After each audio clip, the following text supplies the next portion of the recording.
Hello and welcome back to this section. In this section, I would like to talk about S3 and how we can start creating buckets inside the S3. As we talked before, S3 is a storage service inside the AWS console, which it is object-based, and we can start leveraging it for uploading our files, videos, or any contents that we would like to use in the cloud environment. And we can access it through the internet or through other endpoints from the AWS services. So let's get started and take a look at S3 and how it works. So I'm going to scroll down in the AWS Management Console and I'm going to the storage section, click on S3, and we don't have anything in this S3 storage service. As you can see, for the first thing that we need to do, we need to create a bucket, and the bucket is like a folder inside the S3 service. So we are going to create a bucket that the name should be unique, all lowercase, and when I'm saying unique, it should be globally unique. You cannot create two buckets with the same name in different accounts or in different location in the world. So the first thing that we need to do is create a bucket. Before creating a bucket, I would like to show you something. I don't know if you noticed, but here in the regions, or region changed actually to the global. And if I click here, they are all grayed out. When we are creating actually our bucket, we can mention our region and where we want to create our bucket. But right now, it doesn't require any region. If you remember, this is one of the services that this is going to change to this way. If I go back to the AWS services and click on IAM or IAM in the security, if I click here, and you can see that again, there's no region, there's no specific region, and the name here is global. Going back to S3, now I want to create a bucket. So the first thing that we need to provide is a name for our bucket, and it says enter DNS compliant bucket name. So it means that we can put dots in our names. This is gonna be like FQDN names. But for this test, I put here just IT, and you can see it is mentioning that the bucket name must be between 3 and 63 characters long. I put ITrepo -test as a name, and I select the region US West Oregon. I keep this one, but if I click on this drop down, you can see that there are they're all regions here, so I leave it as default. And if we have any other buckets, we can actually copy the setting from another bucket. I don't have any buckets right now in this account, so we cannot select any buckets actually here. Hit next. In the second step, it is talking about some options. We are not going to touch anything right now. I'll talk about these settings later, but basically there are some options that we can enable for our S3 bucket, and one of them, for example, is tag, that I'm going to put the tag name as a test, and you can add multiple tags here, and there are a bunch of other options that we can enable. I'll talk about the encryptions and CloudWatch later, and also the versioning, but for the purpose of this demo, I just want to create a simple bucket and hit next. We are in the step 3, and it is permissions. Again, I'm not going to change anything here. By default, AWS is trying to lock down your S3 bucket and nobody can access it from the internet, and it is blocked from the public access, which is a good thing. And there are a bunch of permissions that we can talk about them later, but right now I'm just going to leave everything as default and hit next. And this is the review. We are just creating a simple bucket called ITrepo -test in the US West region Oregon, and I'm going to click on create bucket. So now we have our bucket, and this is kind of like a folder that we can start using it inside the AWS. I'm going to click on the bucket, and you have to be aware that if you click here, not on the name of the bucket, you can see a bunch of properties right away on the right side. And you can actually copy the bucket ARN, which is gonna be useful in some scenarios, and you can see the overview of all the options that we have. We have properties, we have permissions, and we have management. If I go back here, if I close this one, and if I click on the name of the bucket, then I'm going inside the bucket and I have the overview, properties, permissions, and management tabs. And I'm seeing my region right here. And there are a bunch of options here that I can upload. I can create a folder, and there are some actions in a menu here. So going back to the S3, again, if I click here, and if I click, let's say, on the properties, then I'll go inside the properties tab. Remember the overview? So instead of clicking on the name of the bucket and coming to this page, then clicking on these tabs, I can directly click here, and then I'll go to whatever properties I would like. The purpose of this demo is just for you to become familiar with the S3 console. So I'm going to click on the S3 bucket, and I'm going to click on upload, and I want to upload an object to my S3 bucket. Click add files, and I have S3-test.txt on my desktop, and I'm going to upload this one to S3 bucket. And you can see it's gonna show me the file. You can add more files here, and I can click next, and then there is a permission option here. By default, the owner of this account, I mean the root account, has read on all the objects and also write here. The permission is read and write, and you can basically add other accounts, which I'm not going to do it right now. And then there is all the other permissions for public access. So we don't touch anything here, leave everything as default. Hit next, and we are going to another page that it looks familiar. From the introduction of storage, we talk about these classes. I'm not going to talk about them right now, but these are basically storage classes inside the S3, and when we have different options here. We'll talk more when we are configuring the lifecycle rules inside the S3. We leave the settings as default, and this is going to be a standard class with 3 availability zones, which is for the frequently accessed data, which the best option actually and most expensive one inside the S3. Hit next, and the last one is just a review that we are uploading a file in the standard storage class. Hit upload. You can see now our file is actually uploaded inside the S3 bucket. Inside S3 bucket, so the last modification time, we can see it. We can see the storage class here, and I can actually create a folder. If I click a folder, I can give it a name. And one thing that you need to know that because this is an object-based storage, actually creating a folder doesn't make sense inside an object storage. When you are creating a folder under the hood, S3 is going to create a file with the suffix of / and that's gonna be looks like a folder for us, and then we can create other objects inside it. For the security purposes, you can encrypt the folder. We'll talk about it later, but basically I'm just put a name and I'm going to click on save, and this is our folder. You can go inside the folder, and then here also we can create other folders and we can upload our files. I'm going to upload another file here just for a testing purpose. I use the same file, and next, and upload. So let's see what kind of options do we have here. When we have a file inside our S3 bucket, basically you can click here, not on the file name. It is like the bucket things that we did. You can click here, and then there are a bunch of options and properties that you can see here. You can see the overview, you can see the properties, and you can see the permission options here. And we have download, copy path, and select from option here. So I'm going to close this one, and now I'm clicking on the file itself.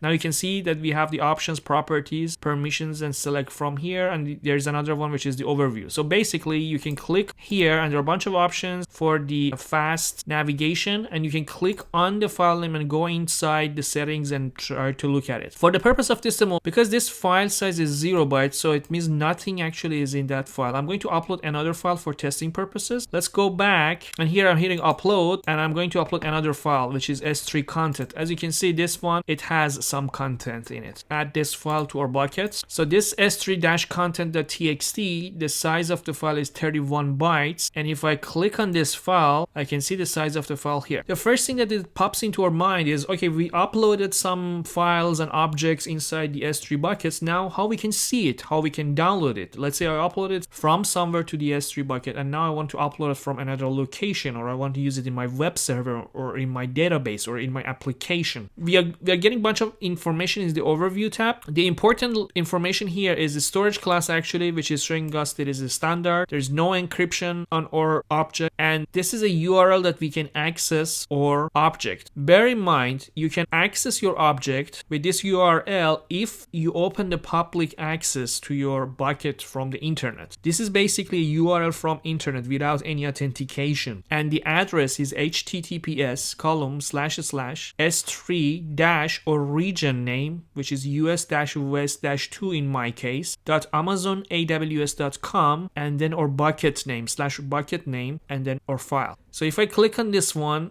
we will get an access is denied error, and the reason is that our bucket is not open to the public void. We haven't configured any permission, and by default AWS is going to block everything for the security purposes. So this URL is actually without any authentication, and it's going to be useful when we want to have something wide open, we want to give it to everyone, or maybe we have a website that we want everyone to see it. I'm going to click back here. There are another option here, open. If I click on the open, it is actually try to open it in another tab, and you can see my pop-up blocker here, and if I say continue, click open again, you can see that now I can open it. But look at the URL is completely different. So this part is the same as the old one, but there is some other options here, and you can see basically this is our authentication token. We can see keys and security token here. This means actually we authenticated against the S3, and that's why we can see this content. But if you click just on this link, you can't see it. So bear in mind then, whenever we are creating a bucket with default settings, we cannot basically browse the URL like this. We can whether open it or we can download it also. If we click on download, the way it works is that it is going to authenticate against S3 like this URL, and it is letting us to download our object. Because we already log into the AWS console, it is using our session for the authentication, and it is creating a token, a security token right away for us in order to be able to open our object or download it. If I click on the file that I've already downloaded, you can see that it has the content. So I can click on download as, it's the same idea. If I click here or if I right click here, I can save the link as a file, and we can save it whenever we want. Or I can basically click on this link here and it's going to download the file for me.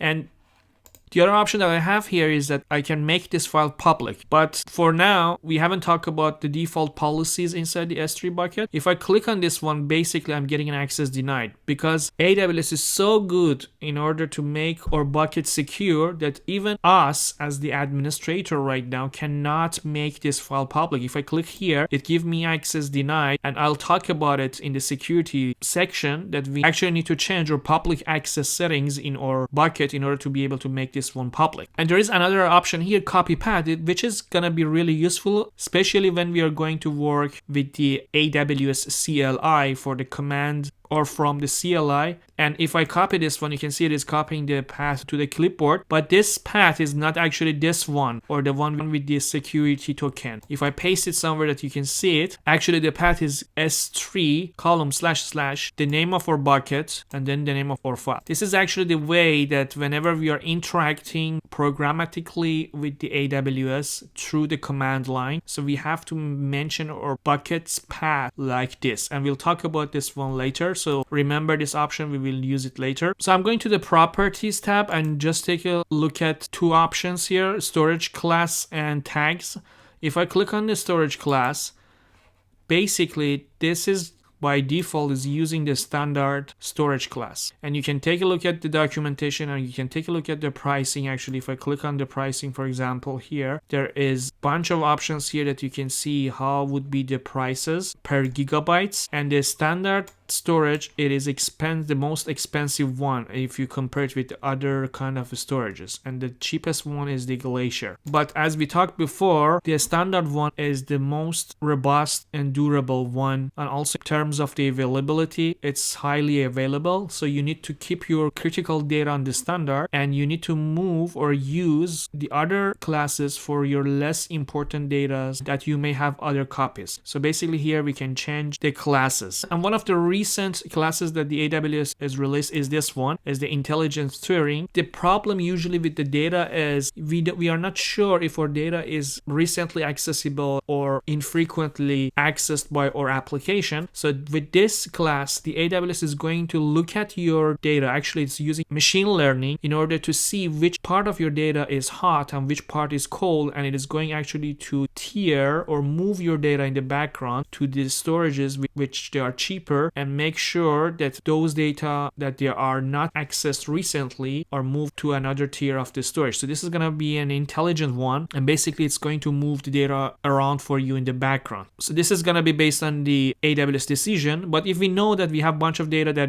we are not using them most of the time and it is infrequent access, then we can move them to the standard IA ourselves. Make sure that you understand these ones, and there is a duration time for these classes, and also standard IA and one zone IA, they cannot distinguish anything smaller than 128 kilobytes, and they're gonna charge you for any files that is less than 128 kilobytes for equal to 128 kilobytes. And the one zone infrequent access, this is gonna be pretty dangerous. If your data is in one availability zone, it means if something happened to that availability zone, then your data will gone. So make sure that you understand this one. And for the Glacier, which is the cheapest one, usually we are going to dump or backup data, the one that we need for the compliance or auditing purposes for 7 years, and we never or rarely want them, and mostly we are using them for just compliance reasons. I'm getting an error here. I'll talk more about the replication to other regions later, but you have to know if you're using Glacier, we can't actually use cross-region replication inside AWS S3. And the last one, which is the non-redundancy, this is not gonna be a good recommendation. This is actually pretty new by the AWS, and even the AWS itself is not recommending recommending it right now, but this is going to be one of the options also inside the classes. So I'm going to stick with the standard one, and mostly the way that we are designing the or S3 storage is that usually we are using the standard one for uploading and for frequent access to our data, and then we create life cycles policies, and we moved infrequently access data to other tiers and other classes after a while. So let's stick with the standard for now. I'm going to click on save. Another option in the property is tags, which we are going to put some tags on our files or on our objects in order to use the tags later for reporting purposes, searching, for example, for our buckets. And I put the first bucket here.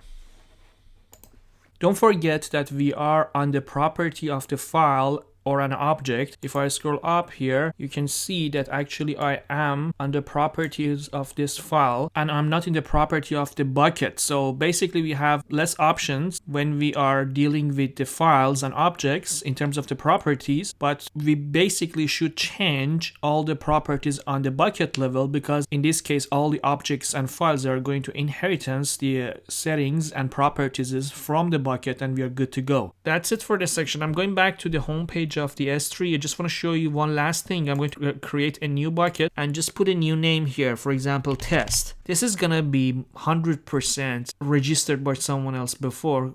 So I'm just want to show you, if I put a test here or any name that someone taken it before, we got this error. It says bucket name already exists. So this name must be globally unique. That's why that most of the time when you're putting something that most of the people are using, you will get this error. So make sure that you are putting something unique here. That's it. Actually, just want to give you some very basic ideas about S3, and I'll see you in the next one.